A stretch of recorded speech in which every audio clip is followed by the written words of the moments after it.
Hey everyone, welcome to our webinar today, Mitigating Cyanotoxins for Drinking Water Treatment. We have Jordi Aragos with Carus Corporation who will be presenting for us today. I'm Liz Mueller, our Marketing Manager with Carus. Just a few housekeeping items before we get started. We have everyone in listen-only mode. That's going to help cut down on any background noise. But we do ask if you have any questions, please go ahead and enter those into the questions pane that you see a screenshot here on the right-hand side of the slide. As you think of those questions, we should have time to get to the questions at the end of the webinar today.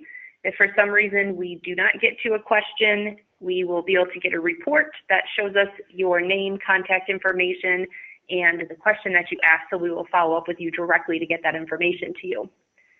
If you would like a copy of the PDF of the presentation given today or the recording of the presentation, here's my email address. Please let me know. How to find us. Here's some information on how to find Carus Corporation with our website address listed here, our sales and marketing general email address, as well as my email address. And here are our social media platforms. We have our YouTube channel, and then we also have LinkedIn, Facebook, and Twitter, where we'll frequently post any upcoming events, trade shows, presentations, seminars, trainings, webinars, as well as employee highlights, as well as product-focused literature. So we will sometimes have case studies, tech briefs, any new product offerings, etc., posted there. Our webinar series. You can find any upcoming webinars on our website at caruscorporation.com. Under the Waters page, we have our webinars and also our webinar recordings listed there. And with that, I would like to introduce our speaker, Jordi. Jordi currently is based in Spain and has more than 18 years experience in the chemical industry. He first began his career managing sales for Chimera in Spain and Portugal, promoting animal nutrition under Grow Ho brand and other industrial chemicals. He continued in the chemical industry, joining Carus Europe as the Southern European sales manager, focusing on municipal, industrial water, and remediation. In 2012, Jordi became the EMEA, which is Europe, Middle East, and Asia Director of Sales. Currently, Jordi serves as our Carus's International Sales Director, covering both EMEA and APAC, Asia, Pacific, Australia, and China regions. His expertise covers marketing and sales management. Jordi earned his bachelor's degree in agricultural engineering from UPC Barcelona and marketing research and techniques, UOC Barcelona, and a master's degree in sales and commercial management, EAE Barcelona. And we welcome Jordi. Thank you very much. Hopefully you already see my presentation, my screen. We do. We see both slides though still, Jordi. We were having this problem earlier. Everybody just give us 1 second. Okay, let's see if now it works. Yep, perfect. Okay. Thank you, Liz, for the introduction. So just briefly, we'd like to introduce a little bit about Carus. So Carus is only a North American manufacturer of permanganate. It's a private company, was funded more than 100 years ago. Headquarters are based in Peru, Illinois. We have 5 manufacturing distribution locations through the US, an international sales and distribution organization, mainly in Europe. So Spain and Belgium and another place in Italy. So we provide the value-added business. We're really proud about that. Is research and development, laboratory evaluation, so technical service and different certification as SCIVA, NSF, etc. We're very focused on responsible care, so safety is for us a priority, and integrity. So let's go to the first slide we have is just an introduction of the harmful algae blooms. So very quickly, I will say that blue-green algae, more correctly known as cyanobacteria, are frequently found in the freshwater system. So cyanobacteria are often confused with green algae because both can produce dense mats, impeding activities like swimming, fishing, and cause other problems and oxygen depletion. So, however, unlike a cyanobacteria green algae, not all of them produce toxins. So cyanotoxins are secondary metabolites produced by cyanobacteria. So what the cyanotoxins are produced and contained within the cyanobacteria cells, intracellular. So that is the one that is released, these toxins in the algae bloom into the water. That it occurs when the cell is dead, no? So when it's broke. So however, some cyanobacteria species are capable to release toxins extracellular into the water without self-rupture or death. So what it contributes to harmful algae bloom? Basically, is the climate change and increasing in nutrients loading, and primarily the both contributors. So we see the global warming temperatures as is an effect, and I will show you later a couple of slides talking about this. And the rapid growth, no, the rapid growth of, so it's basically as typical from the algae bloom, no? So what the harmful algae bloom is produced is water body closures, no? So drinking water treatment issues, etc. No? So that's basically what it's affecting to us. So in the cartoon you can see here, I wanted to show this because it's very graphically. So the main cyanobacteria species, so like Anabaena, possess gas vacuoles that cause them to move up and down in the water column. So depending on the stage in the daily photosynthetic cycle, they can be on the surface, exposed to the high light. So they have a high rate of photosynthesis, and therefore they build up carbohydrates within the cells that make them heavy. Although they still contain the gas vacuoles, the carbohydrate blast makes them shrink. So that's why I showed you the picture. It goes, they are up and they go down when they are with the carbohydrate blast. So then when the large colonies sink, they are faster when compared with the small ones. No? So the colonies sink down into the depth of the lower light intensity. They stop producing then the consuming carbohydrate by respiration. So then what happens is the colonies then become buoyant. So it will float again and go to the surface ephotrophic zone. So who should be concerned? No?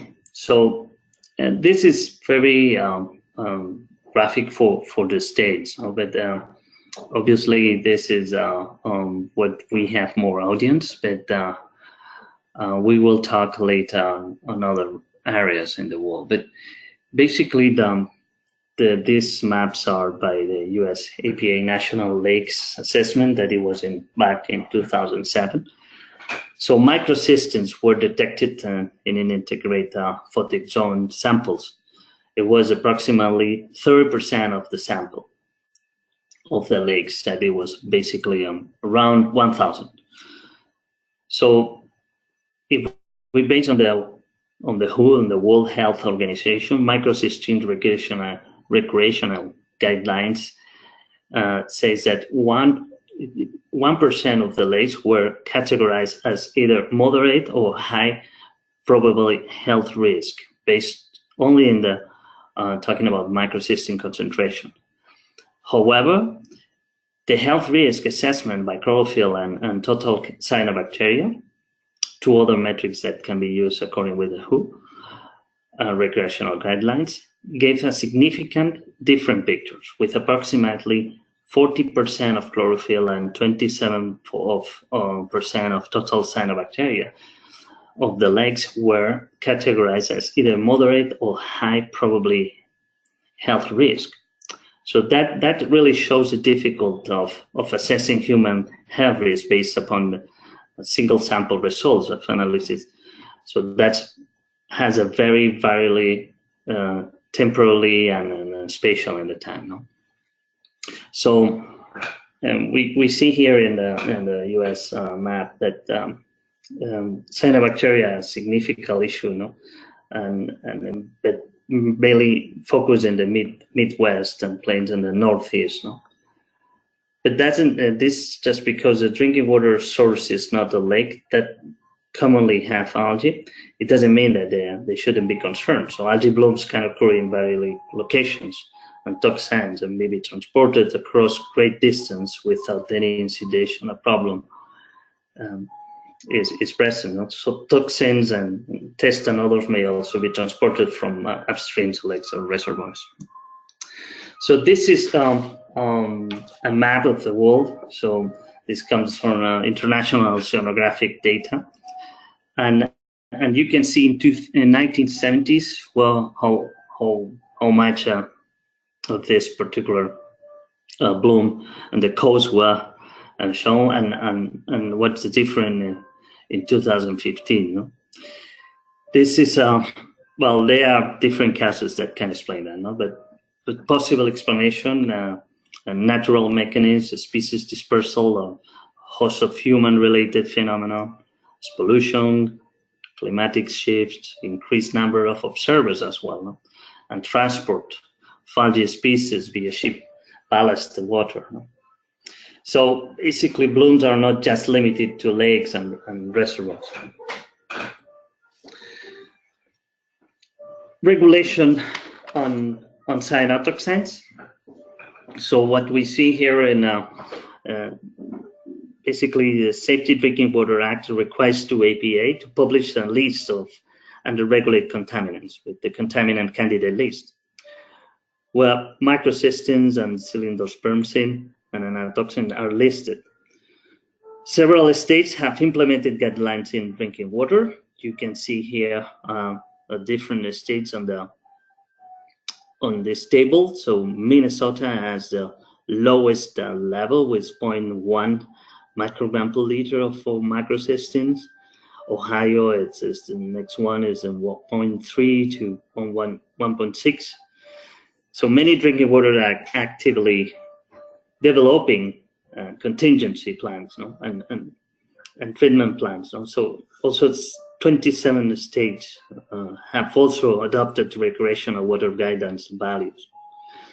So for instance, in Europe, so Europe is adopting the World Health Organization recommendation on microcystin, like well, some of the countries, no, so like Czech Republic, Spain, France, no, but other countries around the world like Brazil, Uruguay, New Zealand, Singapore, and South Africa are following the recommendation of the World Health Organization. So in Canada, for instance, is at a different level, 1.5, and in Australia, the guidance value is 1.3 milligrams per liter.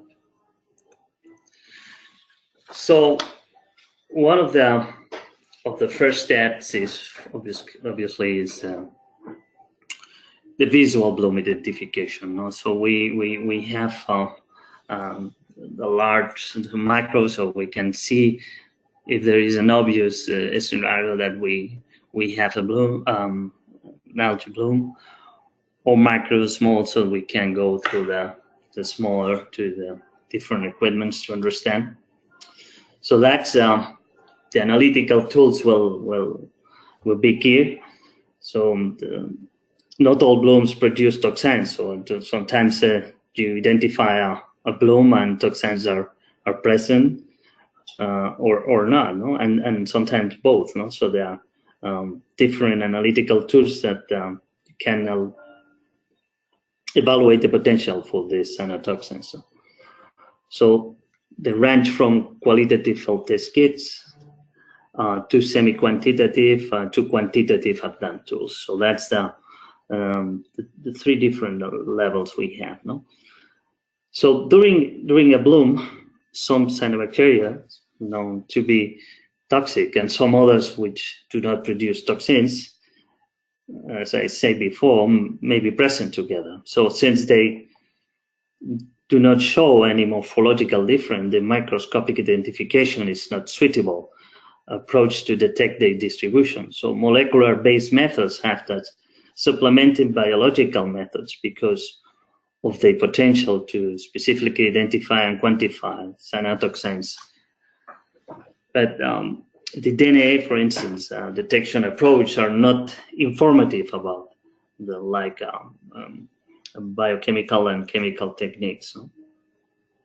So there are different approaches, and as a liquid chromatography, so mass spectrophometry, liquid chromatography, UV, etc. No? So we go to from the qualitative to semi-quantitative, but at the end of the day, to really have a diagnosis, we will have to go to the quantitative.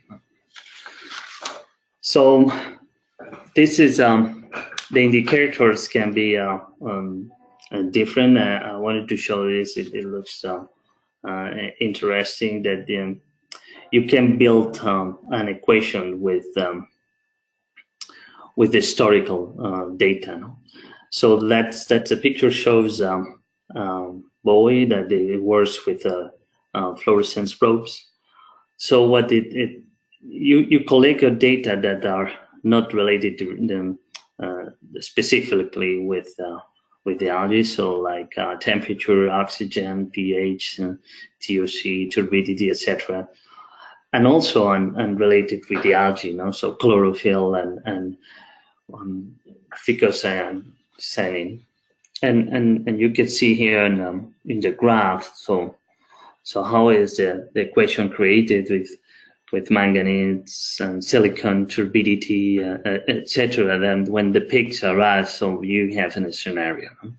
So that's with the time you can build these equations and have to have a better understanding when the situation with a potential bloom will occur.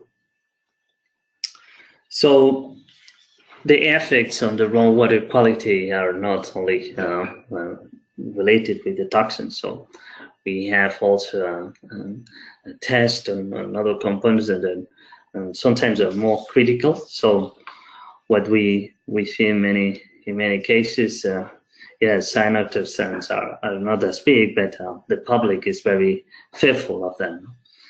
So and here they are typical situations that can be related, that I explained it before, no? So pH, oxygen, turbidity, and this can create problems for the drinking water, no? And change the water quality. Here I wanted to show you the different cyanobacteria that generate odor, you know, like jasmine and MIB. So let's go to tackle where the multiple barrier approach is. No? So this is the importance of this presentation, is to have an understanding, and that there is not a single silver bullet that will fix everything. So that's to remove both toxins and cyanobacterial cells. A multi-barrier approach is the best solution. So each step. So we start with the source on the water, and then we have soluble toxins in tac cells. We go to the next step of preoxidation. We're going to go through physical absorption, so with carbon and conventional treatment like cementation, coagulation, and filtration. We will go to disinfection. You know? So we're going to go through all of them and see what different scenarios we can appear here. So the first step, source water, it is the first barrier, so it's monitoring and predicting on potential blooms. Saltwater management can be helpful in reducing frequency and magnitude. This includes mixing, so polymetic circulation. This is run by Mendora company. Is a mechanism that collects the water from the bottom to the top, circulating the water. Or there is aeration that will reduce optimal conditions for algae, and nutrient reduction. So application of algicides, is also been suggested, like copper compounds or simoncyne-based herbicides, but should be applied early. Ideally before a bloom. It is important to consider that, because during a bloom, if we apply algicide, it will result in a killing algae, and this will produce lysis on significant cyanotoxins that we will see later. Other options, of course, we have varying intake water. So if we collected the water according with, remember that first slide we show with the cartoon, so different situations and different conditions of the situation of the algae can be in a different layer of the water, so we can collect the water in different and deep.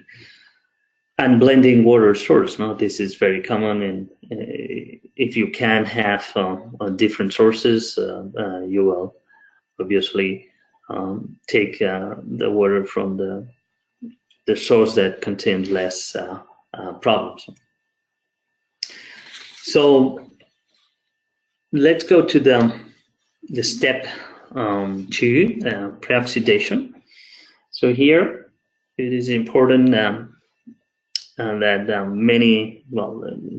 many facilities have chemicals of oxidation. So, and this is something that sometimes you already have ozone, or you already have chlorine dioxide, permanganate, etc. So that can be used as a barrier.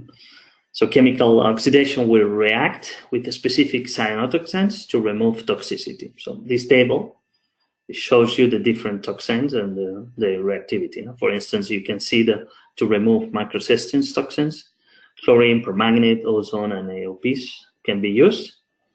But for instance, chloramines has not reactivity, and chlorine dioxides not too, and this should not be applied at the front of the plant, because they are unable to remove toxins too. So we have to consider these oxidants to use in a preoxidation step, never on the front. So basically, what is happening is when the oxidant it react with the toxins, so it is not provided by products in another toxin. So what is happening is destroy, and then it becomes a not toxic element. When we go to the rate and of each oxidant, so the kinetics of each different oxidants, we see that the fastest one is ozone. In less than a second, it will react. Then the next one, it is permanganate with a toxin with less than 5 seconds. Then is the cylindrospermopsin. Is a chlorine will react in 1.7 minutes. It will take almost half an hour for microcystin, and no reaction with anatoxins. And permanganate will take only 5.2 minutes for microcystin's reaction. So chloramine and chlorine dioxide have no effect on oxidation of cyanotoxin. So the rate, it's key. So we have to understand what is the rate of the oxidant will destroy the toxin. And it's key to understand the background of your water, no? So if the water contains TOC, if the water contains manganese, iron, etc., for instance, if you want to use permanganate, you need to understand how much demand of your oxidant is going to be gone with this different elements that are not related, that are not specifically the algae or cyanotoxins. So you can see here a graph, for instance, an example of a ground demand that you have a water that already will demand 1.5 milligrams per liter of permanganate, and in 60 minutes will be gone. So in case of chlorine, no, so it is affected by the pH, no. With a pH of 7, and you go to a pH of 8, it takes double time, no, to react. So that we have to take into consideration these things. No? So I think it's good to show you that one tool that is a Cyanotox calculator provided by AWWA. It is actually, to me, it's very simple to manage. You should try if you haven't yet. This tool is well, you provide the data of your water, your contact time, your oxidant demand, etc., and then providing this information and the oxidant you want to use, it shows how will be the reaction in terms of elimination. According with the type of cyanotoxins and the concentrations and times you provide. No? So, what is how the polar activated carbon? No?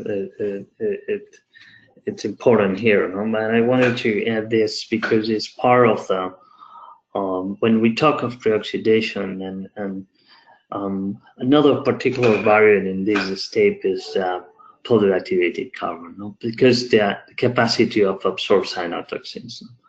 So that's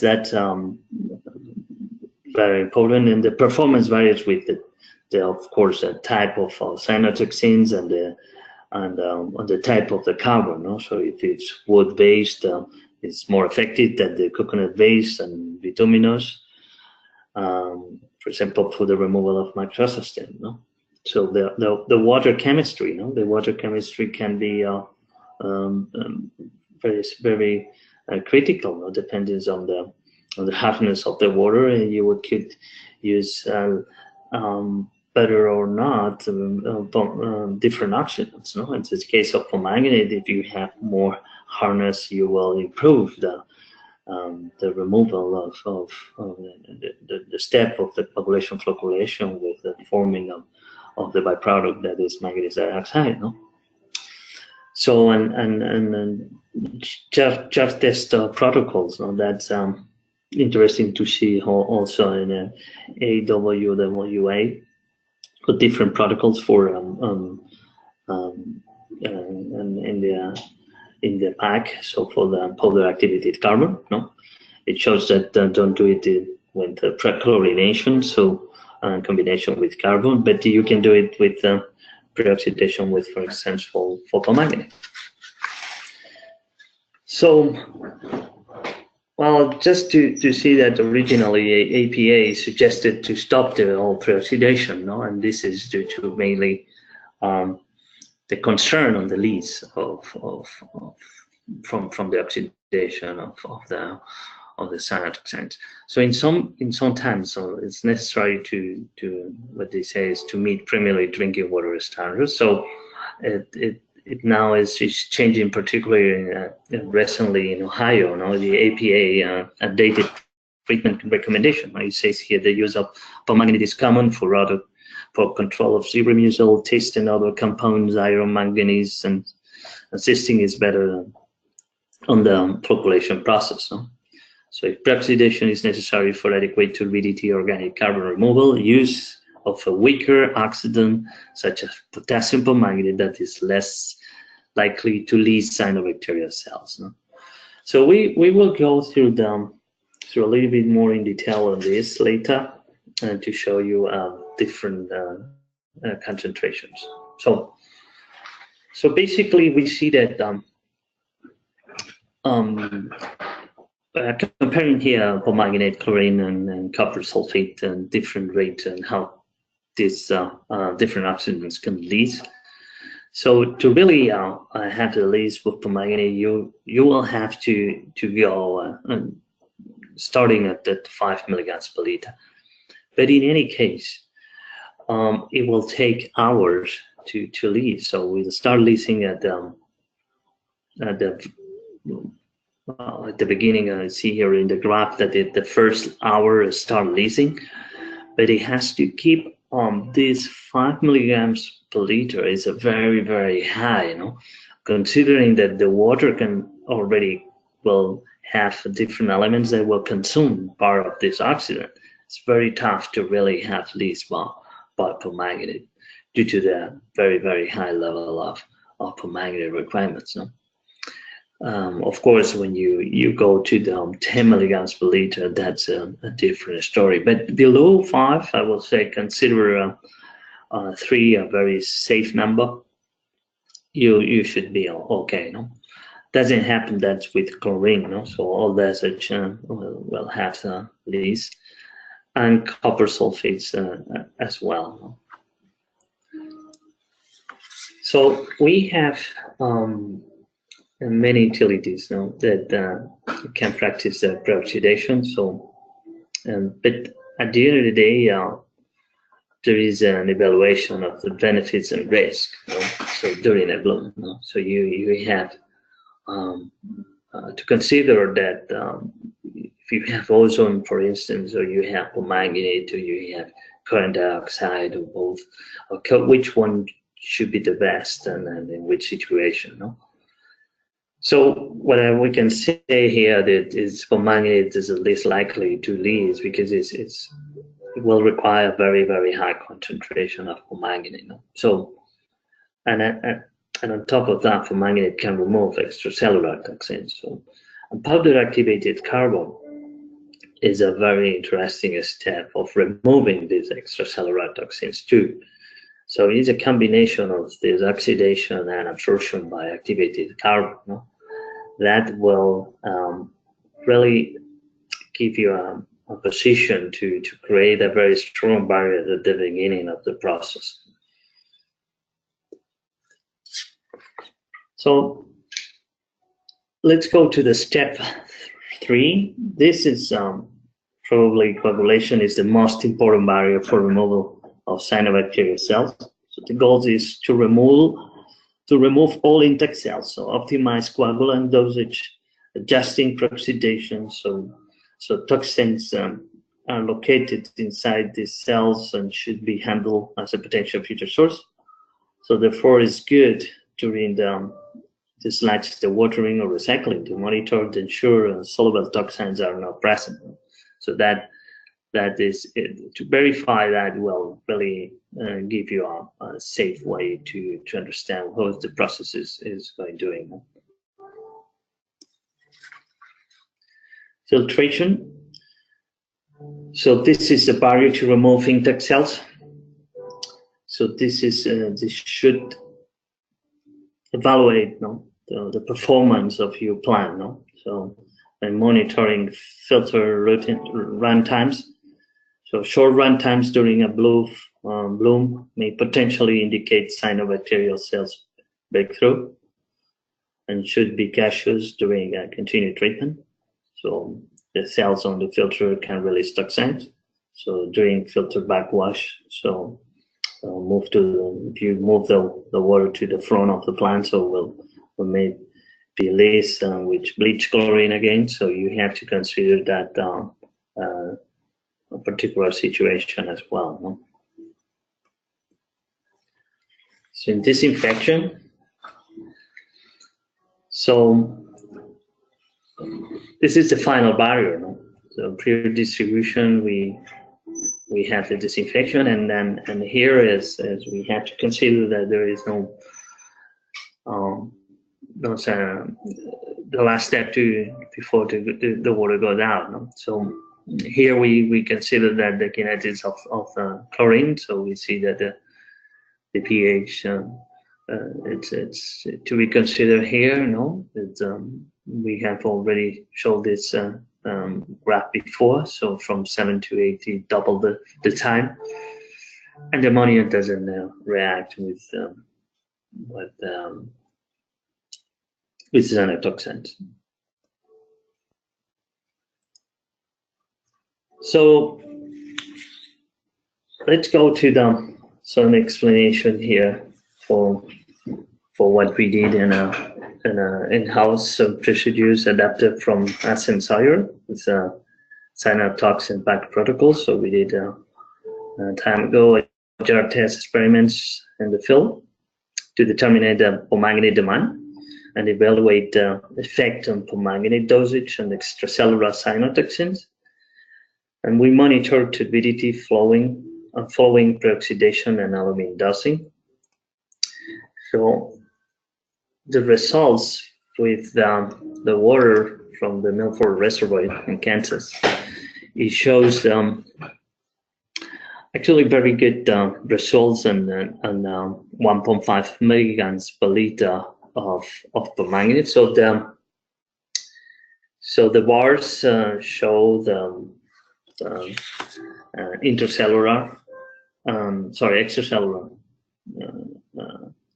after filter and remove. So intercellular toxin is the top line on left axis, so range from 0.4 to 8.5. The bone sits a lot, so nature of intercellular toxins pretty variable, which plays into the ELISA test variability as well. So extracellular, so it means with 1.5 and 3 milligrams per liter dosage, you see the very quick removal of cyanotoxins. So not detected after 30 minutes with a dose of 3 milligrams per liter, 0.1 after 60 minutes with a dose of 1.5 milligrams per liter, so always gone. So both dosage are, well, very effective in removal cyanotoxins after 60 minutes. So I wanted to just show another field test we from the Mitchell. This was an early bloom recorded, so you can see here a picture of the lake. So for permanganate, there was very effective on cell population and clarification. So basically what we wanted to show here is with 1 milligram per liter after 5 minutes, you can see in the picture already the flux. So this is due to the manganese dioxide too, in combination with the absorption they have, the capacity. It creates this original flux that you have in 10 minutes. So for instance, for 2.5 milligrams per liter is even higher, and in higher with a 5 milligrams per liter. Well, we have to consider that this is a particular scenario. Of course, 5 milligrams per liter gone after 30 minutes, very special. So that is a huge demand of permanganate.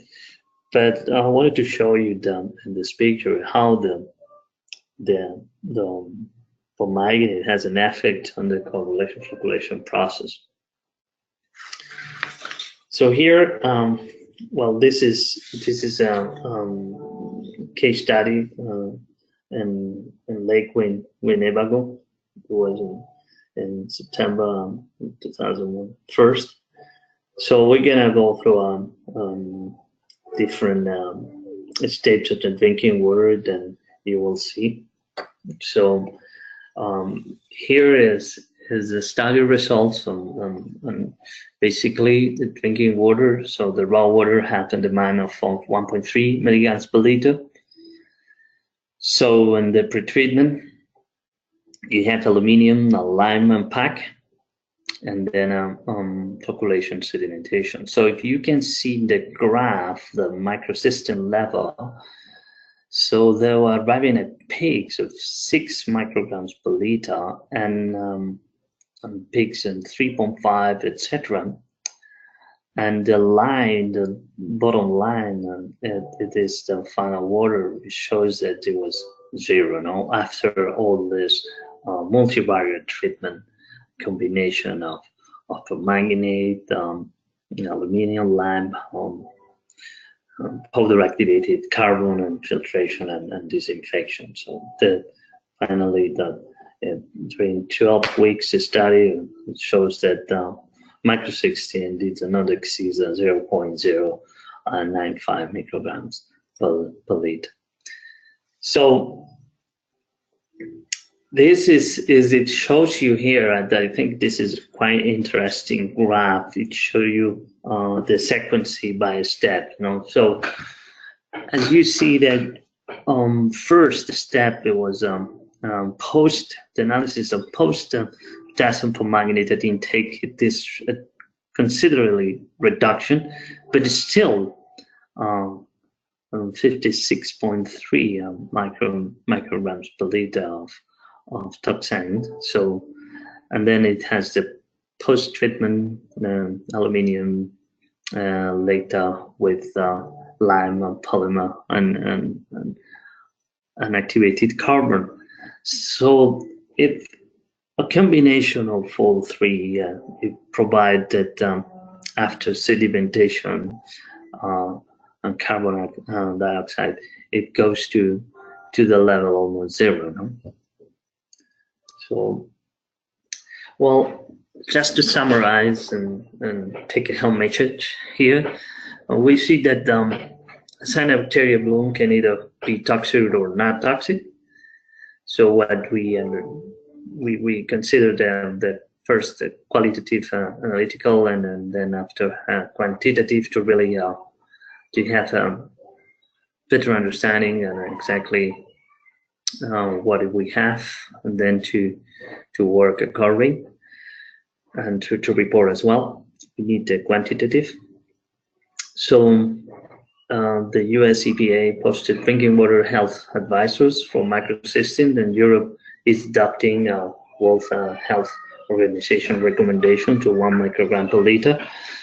And the most successful treatment practice for removal of microcystin is a multivariate, as we have seen. So there is not a silver bullet. Treatment effectiveness varies with specific toxins. We see that the evaluation of the oxidation is a very important point, and with the jar testing. We can combine it with the Cyanotoxin model that we have seen that is provided for free for AWWA, and evaluate the carbon absorption by just testing, also with the recommendation of the AWWA. So, well, that's it. If there is any questions, so please, you can contact the email on the Sales Corporation or by the phone, and you can use contact to Carus Corporation directly or Carus Europe where we are based. Great, thank you, Jordi. That was great. Just as a reminder to everyone, if you have any questions, please go ahead and type those in the questions pane. Also, if you think of any after the webinar today, please get into contact with either Jordi directly or myself, and we can get you those answers. Today's webinar was being recorded, and we have the recording available as well as a PDF of the presentation. If you're interested in receiving those, send me an email and I'll be sure that you get those. And it looks like a couple questions are coming in. Do you anticipate any difference if a site was using sodium permanganate rather than potassium permanganate? It's a good question. It's a kind of question that now I'm having here in Europe.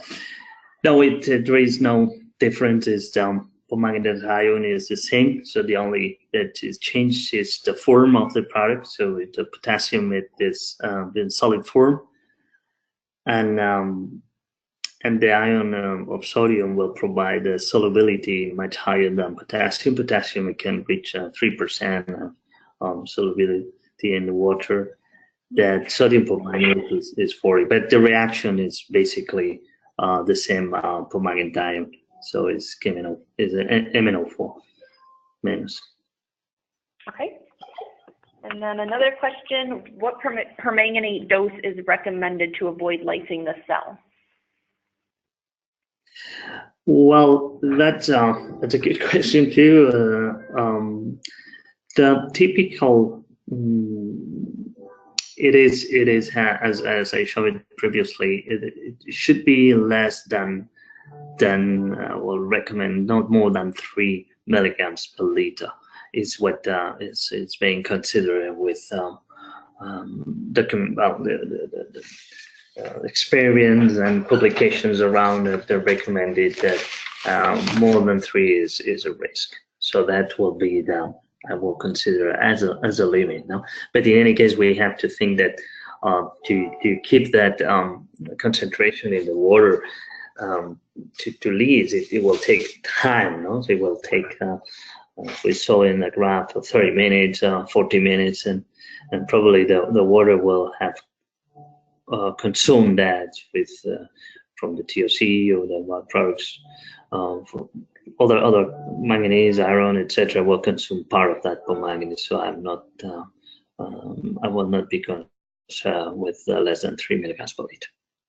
Okay, and then there's a question about some of the literature that we have available. So that's a great question. We have on our website, we have under the water section on our website a landing page specifically for cyanotoxins, cyanobacteria, where we have some information on that landing page and then links to our literature that we have on it. So we have a general product overview, we have product information on both our potassium and sodium permanganates, and then we have a technical brief that includes site data and a brief case study as well. And if you can't find that, or you just want me to go ahead and email that to you, please contact me and I'll get that information over to you. And it looks like that's all the questions we have. So again, we thank Jordy and we thank all of our attendees. If you're interested in attending any upcoming webinars, please check our website under the webinar section and we'd be happy to have you join us. Thanks, everybody. Thank you, Liz.